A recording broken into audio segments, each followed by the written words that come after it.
Hi, this is Marshall Rebecca with the Lords and Ladies groups in Las Cruces, New Mexico. Today we're going to go over the basics of making a Squire sword. This is generally the first sword that any player can use in the game, and it's a really good starting off point. The same principles can be applied to shorter or longer swords as the player increases in rank or is interested in experimenting with daggers or things like that. So I figure that we'll just get started. The very basics of sword making start with knowing what you're talking about. So for example, if we're looking at a real sword and trying to determine what this would be in relation, there are a few terms we need to do. First is the pommel. The pommel is going to be this bit right here. On one of our Boffers, which is the term we use for our swords, its equivalent is this bit right here. Next is the grip. That's this bit where you grip it. It's pretty straightforward. After that we have the blade, which is going to be all of this and all of this, and then the tip, which is right here and right here. This is all worth noting because there are going to be special rules regarding certain parts, particularly the tip or the thrusting tip of the blade. It has special rules for extra safety in that regard. It's also worth noting that this piece right here is called a crossguard. We do not have any instructions for that in this video, but feel free to ask your local marshals or other players how to build certain crossguards. They're not included in basic Squire swords, but they're pretty straightforward if you know what you're looking at. Moving on, so we're going to start with tools. There's some pretty basic tools that you're going to need. In general, you're going to need something to cut the PVC with, because PVC is going to be our primary construction agent in the sword. After that, you're going to need a knife or some other implement, box cutter, things like that, so that you can cut the pool noodle. That's going to be the primary buffer. You're also going to need scissors for certain parts of the thrusting tip, and also for cutting tape if you've got certain kinds of tape, and then a tape measure so that all of our measurements are accurate and we can make sure that that sword is able to be used by a squire. The reason this is important is in Lords and Ladies, different ranks have different lengths of swords that they can use. For a squire, the maximum is 2.5 feet, approximately. It's not like we're going to whip out a tape measure or anything, but you don't want to make it a 4-foot sword expecting that a player who's just starting is going to be able to use that. We hate whenever people come in who's like, I built this sword all on my own and it's 5 feet long and they're a squire, and we have to say no. It's the worst feeling in the world. In any case, what we're going to look at is parts or materials that you're going to need. You're going to need pool noodle. That's what this fellow right here is. PVC, you're going to want you're going to want 3/4 inch or 1 inch PVC. This is pool noodle over here. The thicker the pool noodle, the better. Simply because it gives you more padding, more leeway. You're also going to want strapping tape. Strapping tape can be found at post offices. It's better than duct tape or other alternatives to tape because it's actually got fibers going through, and in the New Mexico heat at least, while the rest of the plastic and the adhesive wears down, those little fibers really keep the Boffers together. Additionally, in the heat, unlike duct tape, it does not get that sticky, which is really nice, especially if you're using it for areas on the grip. The last thing you're going to need, it's called closed cell foam, but most people refer to it as blue camping mat. Blue camping mat can be found at your local Walmart in rolls that look just like this for, I believe, under $10 last I checked. So yeah, oh, the other thing, very important, that you're going to want is a PVC cap.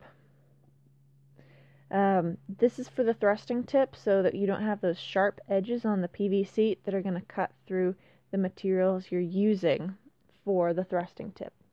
It is also worth noting while we're talking about it that, dang it, no. Well, I had it all set up nicely, but that's okay.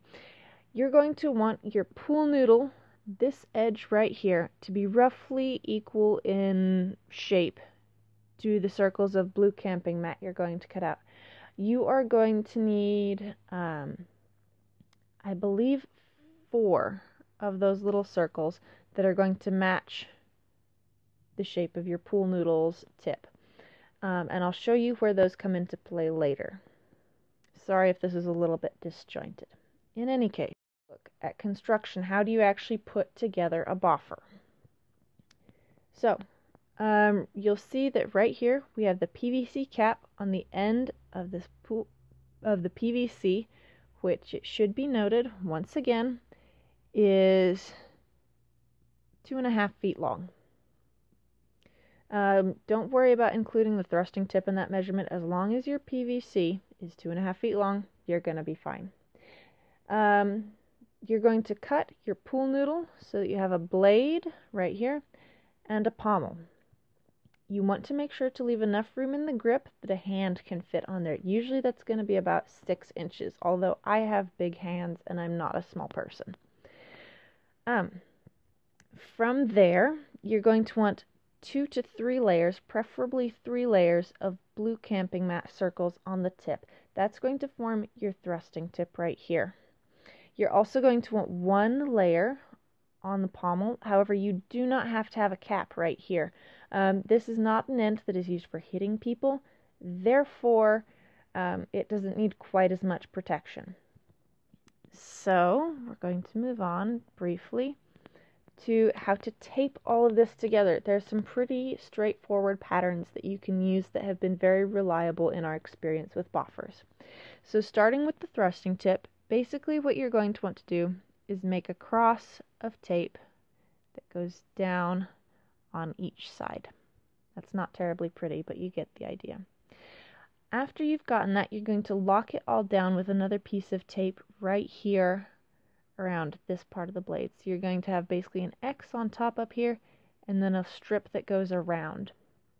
And that's going to hold your thrusting tip together. The next one is going to be right here where the blade meets the grip. What you're going to do there is you're going to take 2 pieces of tape and basically come right here, over and down, fitting that as closely as you can to that curve right here. And then you're going to have another piece on the other side that comes down as well. From there, you're going to take another piece of tape, lock it down up here, lock it down right there. You want your lock strap right here to be as close to that curve as possible so that you get a very tight connection between the blade and the grip. Then on your pommel, it's going to be very similar to the thrusting tip, except you don't have to be as rigorous, basically. It's not as important. It's still important, but it's not as important as holding the thrusting tip on. You're going to have that cross again. So you're going to have a cross on the bottom down here, and then it's going to come up, over, and up the side. Let me just draw the rest of those in real quick. Once you have that, making sure once again it's very closely linked to the grip, the pommel to the grip, you're going to take a piece of tape and go ahead and wrap it right around this area, just as close as you can get it to the pool noodle. So just to get the rules out there so that everybody knows any rules for Squire swords, these are those rules. I'm going to breeze through them real quick. So the first and most important thing, the rule for all boffers, is that only boffers in good conditions may be used in games. Regarding the spine, which is the PVC parts, the spine of the sword must be of 3/4 inch or 1 inch PVC, Siloflex, or PEX pipe. We recommend PVC because It is cheap, it is easy, and we have had excellent luck with it thus far. I know that some people are concerned about shattering, but we've never had a sword shatter on us. Now that I say that, it's going to happen this week, but let's hope not. The spine of the sword must extend from the end of the pommel to the thrusting tip. So you have to make sure that the thrusting tip butts right up against that cap. In regards to the thrusting tip, right here, the outward end of the pipe must be both capped and covered with at least 2 layers of closed cell foam. That's the blue camping mat we were talking about earlier. It must be firmly affixed with strapping tape so that there's virtually no risk of it shifting and exposing the spine beneath. It just means that make sure your taping is good so that those discs of blue camping mat don't slide off and someone gets PVC to the face. We haven't had it happen, but we'd hate for it to happen. Then we've got the blade right here. The blade must be made of foam that yields to pressure, 1/2 inch of give, with at least a 4-inch diameter. That covers pretty much all pool noodle. The recommended material for this is pool noodle. The blade must be firmly affixed with strapping tape so that it does not move up or down more than 0.75 inches, that's 3/4 of an inch, or fly off the handle. The blade may be covered in a hardening agent such as acrylic paint, duct tape, or varnish-like substances only up to 3 inches above the grip. So what this means practically is if I have a sword right here, I cannot use a hardening agent such as tape, something that's going to make it less squishy anywhere above 3 inches. However, this 3-inch area right here, you can use tape on, you can use acrylic paint on, you can use whatever as long as it's not imminently dangerous. But you want to keep that squishiness all along the rest of the blade.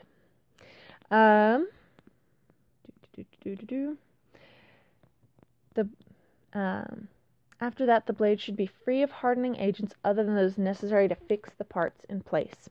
This means strapping tape or any tape you choose.